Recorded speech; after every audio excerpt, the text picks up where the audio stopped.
Mister Hannan Masud, আপনি বলেছেন আপনার রক্তের বিনিময়ে প্রধানমন্ত্রী হয়েছে, মন্ত্রী হয়েছে।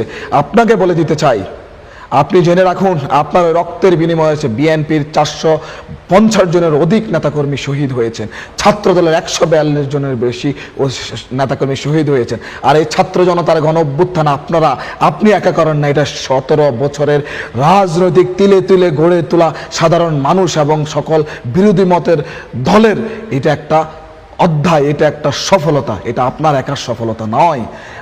আপনি যদি রক্ত দিয়ে থাকেন, এরকম রক্ত দিয়েছে এই সংসদে আছে এরকম অনেক নেতা যারা রক্ত দিয়েছে, বিগত 17 বছর কারা নির্যাতিত ছিল, ঘুম ছিল, বিগত 17 বছর দীর্ঘ সময় তারা নিপীড়নের মধ্যে, অত্যাচারের মধ্যে ছিল।